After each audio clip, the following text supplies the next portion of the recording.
All things great are wound up with all things little. At first glance it might not seem that the decision of a certain Canadian premier to include Prince Edward Island in a political tour could have much or anything to do with the fortunes of Little and Shirley at Green Gables. But it had. It was a January the premier came, to address his loyal supporters and such of his non-supporters as chose to be present at the monster mass meeting held in Charlottetown.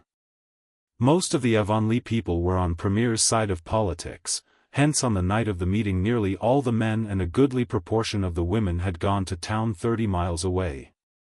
Mrs. Rachel Lynde had gone too.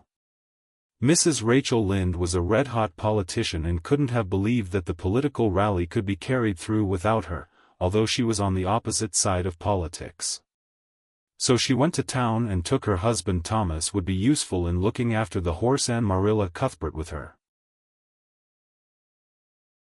Marilla had a sneaking interest in politics herself, and as she thought it might be her only chance to see a real live premier, she promptly took it, leaving Anne and Matthew to keep house until her return the following day. Hence, while Marilla and Mrs. Rachel were enjoying themselves hugely at the mass meeting, Anne and Matthew had the cheerful kitchen at Green Gables all to themselves. A bright fire was glowing in the old-fashioned Waterloo stove and blue-white frost crystals were shining on the windowpanes.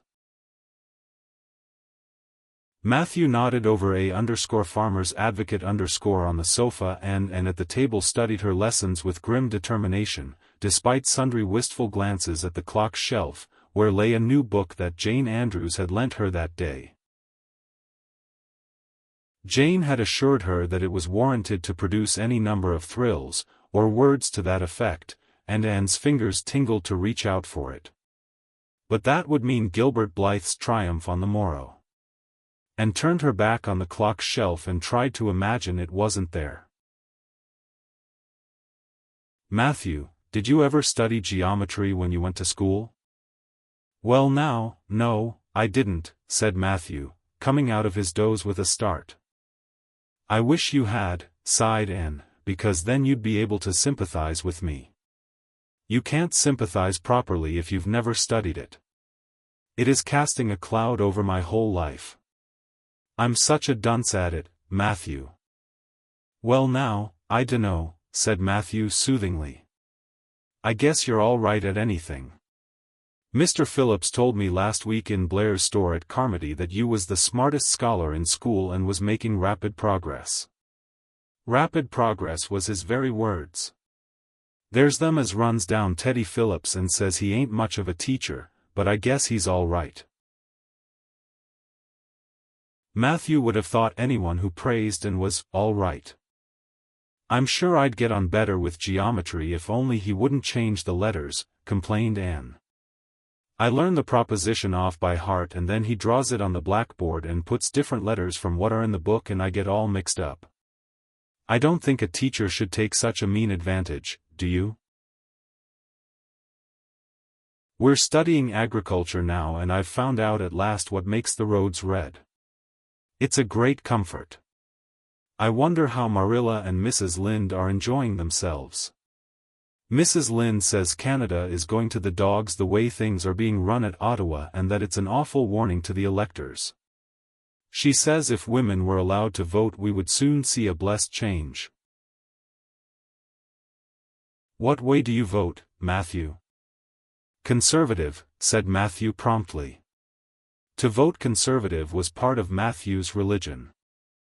Then I'm Conservative too, said Anne decidedly. I'm glad because some of the boys in school are grits. I guess Mr. Phillips is a grit too because Prissy Andrews's father is one, and Ruby Gillis says that when a man is courting he always has to agree with the girl's mother in religion and her father in politics. Is that true, Matthew? Well now, I dunno, said Matthew.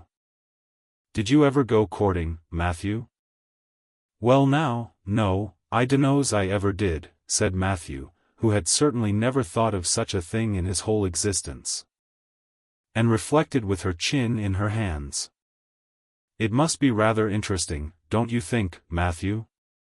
Ruby Gillis says when she grows up she's going to have ever so many bows on the string and have them all crazy about her, but I think that would be too exciting.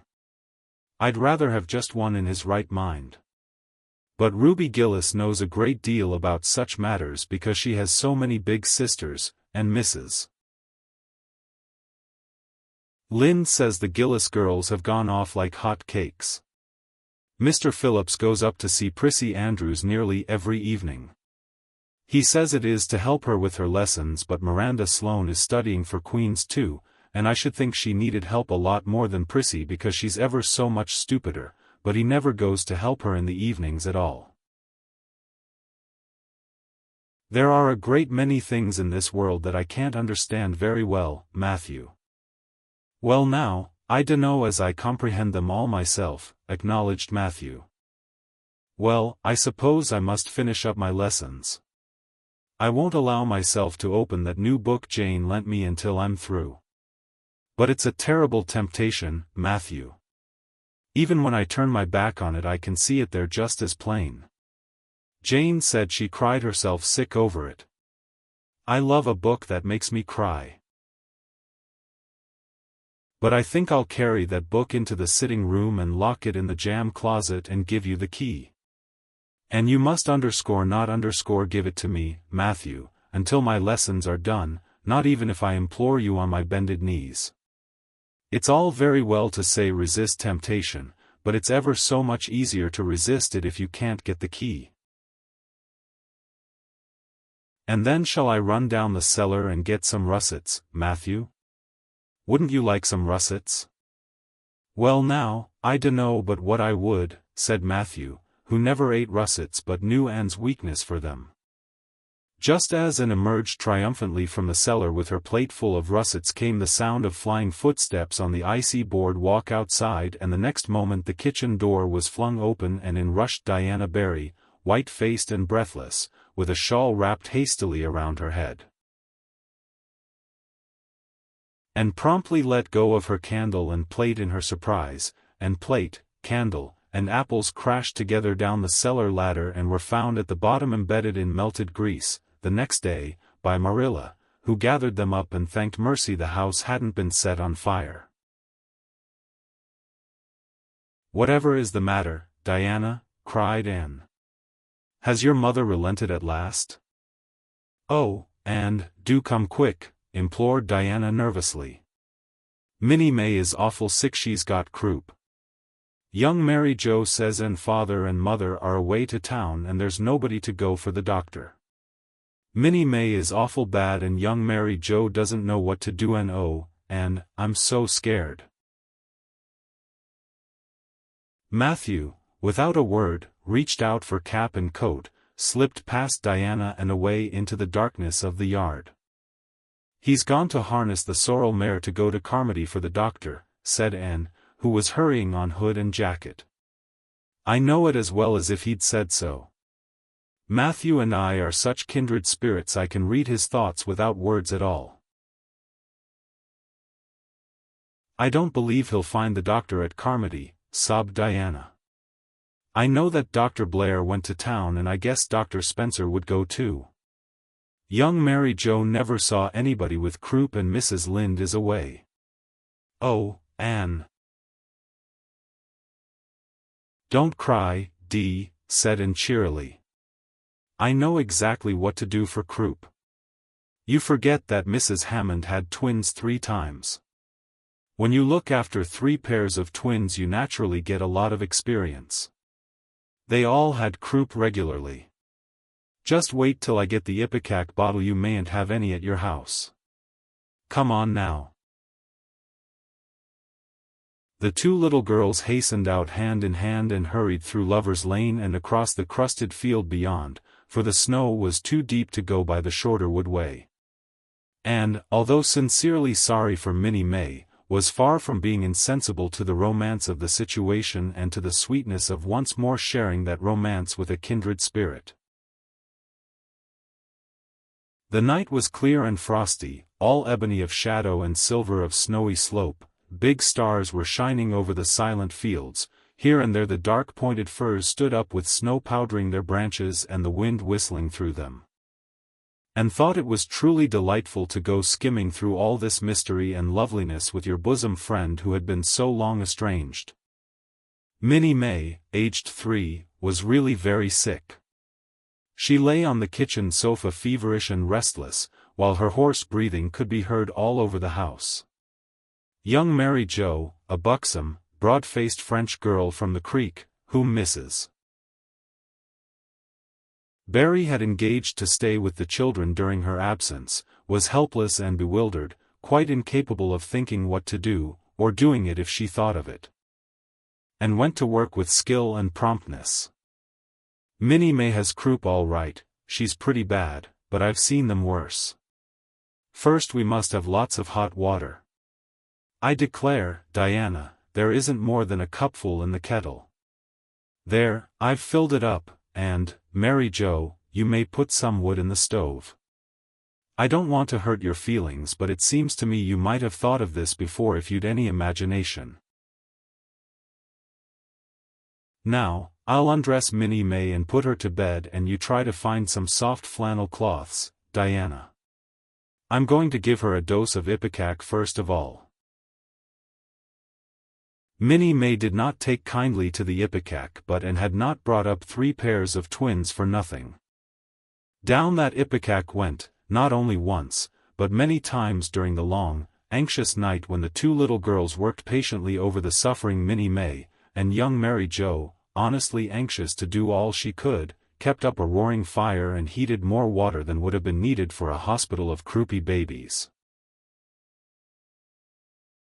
It was 3 o'clock when Matthew came with a doctor, for he had been obliged to go all the way to Spencervale for one.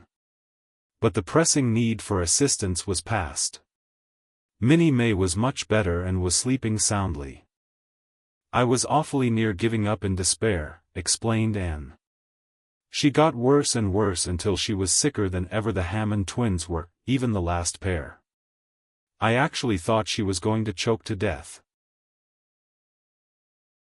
I gave her every drop of ipecac in that bottle, and when the last dose went down I said to myself not to Diana or young Mary Jo, because I didn't want to worry them any more than they were worried, but I had to say it to myself just to relieve my feelings. This is the last lingering hope, and I fear 'tis a vain one. But in about 3 minutes she coughed up the phlegm and began to get better right away. You must just imagine my relief, doctor, because I can't express it in words. You know there are some things that cannot be expressed in words. Yes, I know, nodded the doctor. He looked at Anne as if he were thinking some things about her that couldn't be expressed in words. Later on, however, he expressed them to Mr. and Mrs. Barry. That little red-headed girl they have over at Cuthbert's is as smart as they make them. I tell you she saved that baby's life, for it would have been too late by the time I got there. She seems to have a skill and presence of mind perfectly wonderful in a child of her age. I never saw anything like the eyes of her when she was explaining the case to me. And had gone home in the wonderful, white-frosted winter morning, heavy-eyed from loss of sleep, but still talking unweariedly to Matthew as they crossed the long white field and walked under the glittering fairy arch of the Lovers' Lane maples. Oh, Matthew, isn't it a wonderful morning? The world looks like something God had just imagined for his own pleasure, doesn't it? Those trees look as if I could blow them away with a breath. Poof. I'm so glad I live in a world where there are white frosts, aren't you? And I'm so glad Mrs. Hammond had 3 pairs of twins after all. If she hadn't I mightn't have known what to do for Minnie May. I'm real sorry I was ever cross with Mrs. Hammond for having twins. But, oh, Matthew, I'm so sleepy. I can't go to school. I just know I couldn't keep my eyes open and I'd be so stupid. But I hate to stay home, for Gil some of the others will get head of the class, and it's so hard to get up again, although of course the harder it is the more satisfaction you have when you do get up, haven't you?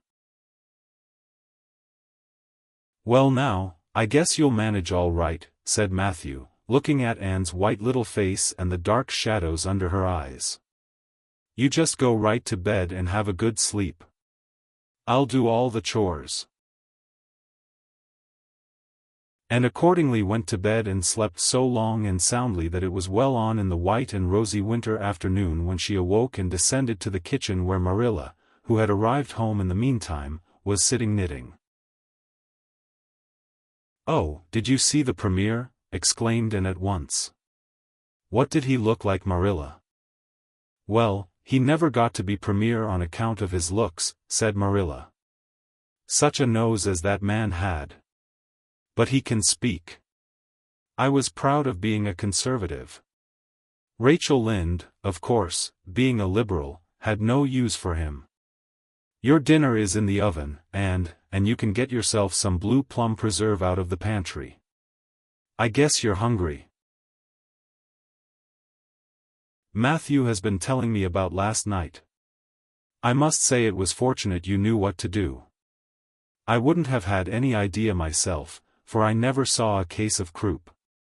There now, never mind talking till you've had your dinner. I can tell by the look of you that you're just full up with speeches, but they'll keep."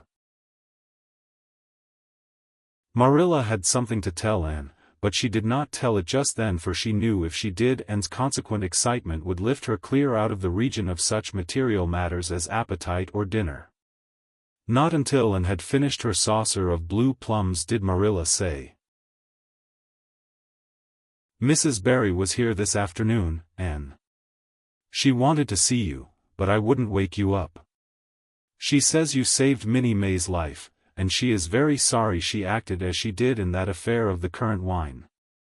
She says she knows now you didn't mean to set Diana drunk, and she hopes you'll forgive her and be good friends with Diana again. You're to go over this evening if you like, for Diana can't stir outside the door on account of a bad cold she caught last night. Now, and Shirley, for pity's sake don't fly up into the air."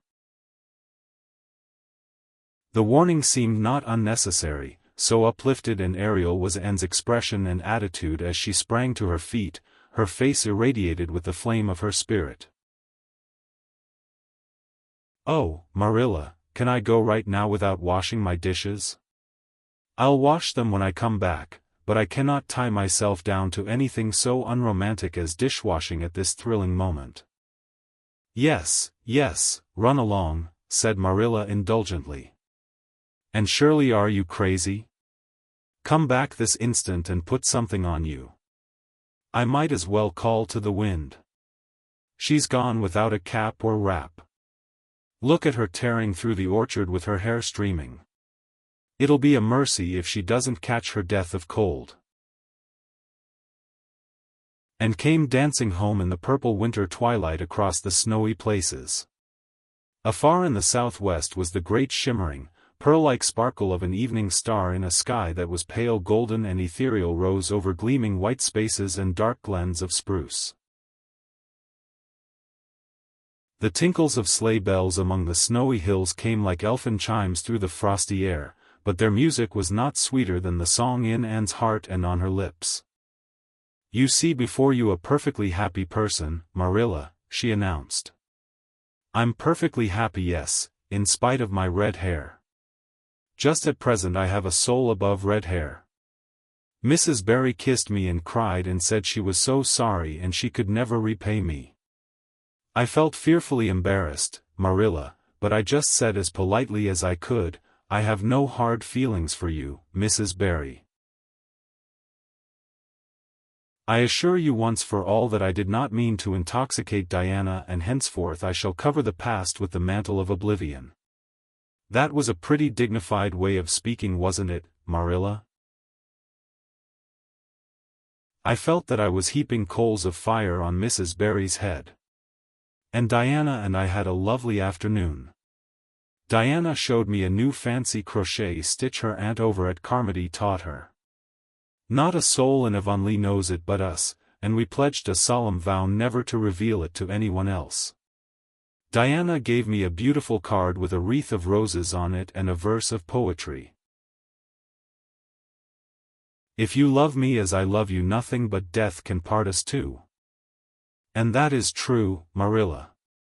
We're going to ask Mr. Phillips to let us sit together in school again, and Gertie Pye can go with Minnie Andrews. We had an elegant tea. Mrs. Barry had the very best china set out, Marilla, just as if I was real company. I can't tell you what a thrill it gave me. Nobody ever used their very best china on my account before. And we had fruit cake and pound cake and donuts and 2 kinds of preserves, Marilla. And Mrs. Barry asked me if I took tea and said, "Pa, why don't you pass the biscuits to Anne?"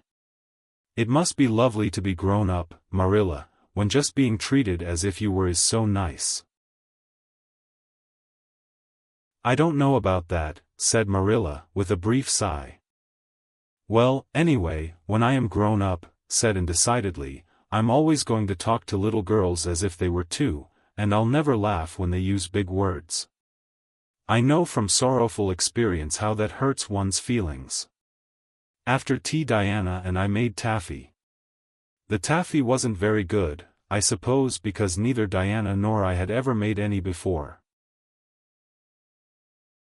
Diana left me to stir it while she buttered the plates and I forgot and let it burn, and then when we set it out on the platform to cool the cat walked over 1 plate and that had to be thrown away. But the making of it was splendid fun. Then when I came home Mrs. Barry asked me to come over as often as I could and Diana stood at the window and threw kisses to me all the way down to Lover's Lane. I assure you, Marilla, that I feel like praying tonight and I'm going to think out a special brand new prayer in honor of the occasion.